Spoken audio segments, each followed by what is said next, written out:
Once upon a time, there lived a husband and wife who longed for a child of their own. Their little cottage lay beside a great, high-walled garden filled with every sort of flower and herb. One spring morning, as the wife peered through a tiny window at the back of their home, she saw an emerald-green bed of rampion growing just beyond the wall. The rampion's leaves shone with dew and looked so fresh that her heart leaped with desire. "If I cannot taste even a single leaf of that rampion," she sighed, "I shall surely waste away." That very night, the husband loved his wife so dearly that he climbed the garden wall by moonlight and carefully gathered a handful of rampion. When his wife tasted the tender leaves, joy lit her face like sunshine. But by dawn, her craving had grown stronger than ever. Day after day, her husband risked the journey, stealing rampion each twilight. Then, one evening, he spied a tall, dark figure waiting among the plants. It was the garden's mistress, a powerful witch feared by all. "How dare you enter my garden and steal my rampion?" the witch demanded, her voice sharp as thorns. The husband trembled, but before she could harm him, the witch offered a bargain. "Take all the rampion you wish, but when the child is born, you must give it to me." Fearing for his wife's life, he agreed. When their daughter was born, the witch arrived and named the child Rapunzel, after the plant her mother so adored. From that day on, Rapunzel grew under the witch's care.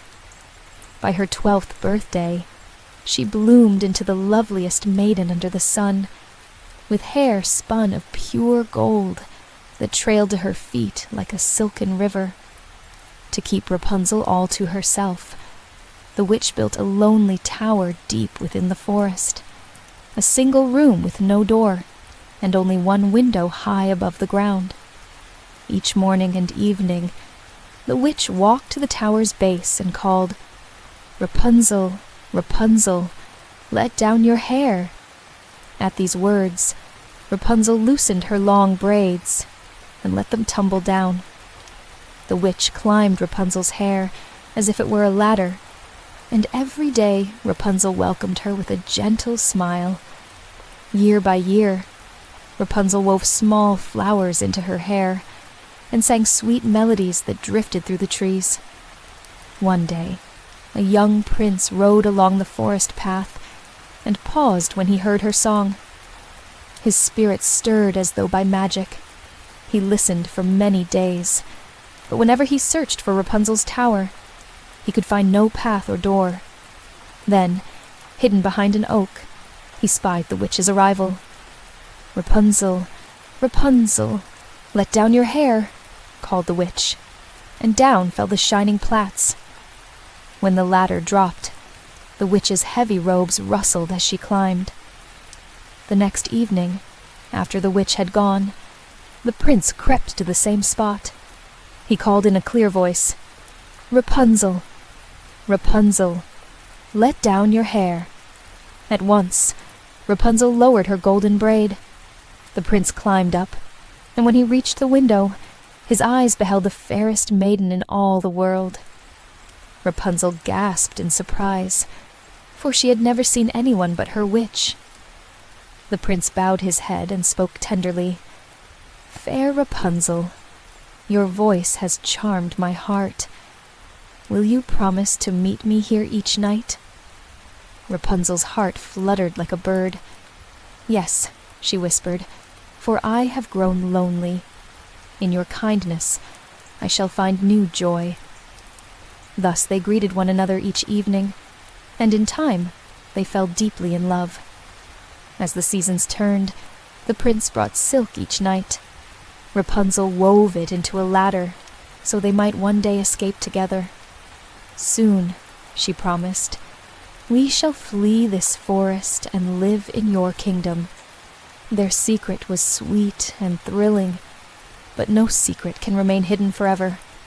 One day, Rapunzel, in her innocence, asked the witch, "Tell me, why do you pull me up so easily? Yet a prince climbing would be so much harder."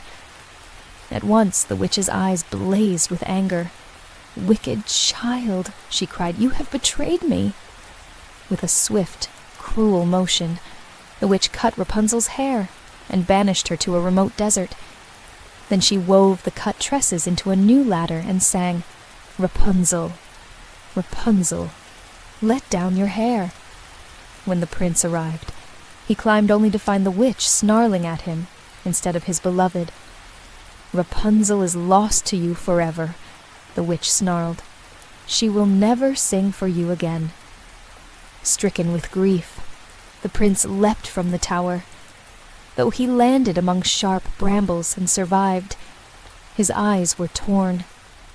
Blind and heartbroken, he wandered a wilderness for many days, subsisting on wild roots and berries, all the while lamenting the loss of his love. Meanwhile, deep in the desert, Rapunzel gave birth to twins, a boy and a girl. Each night she wept for the prince she would never see again, yet her tears nourished hope in her exhausted heart. She built a humble shelter for herself and her children beneath a lone palm, singing lullabies that echoed across the dunes. Years passed, and one day the blind prince, guided by faint memories and the melody of a singing voice, stumbled into the desert's edge. His heart raced at the sound, for it was the very voice that had first captured his soul. "Rapunzel, is it truly you?" he called, tears tracing lines down his cheeks. Rapunzel dropped her basket of dates and ran into his arms, weeping with joy.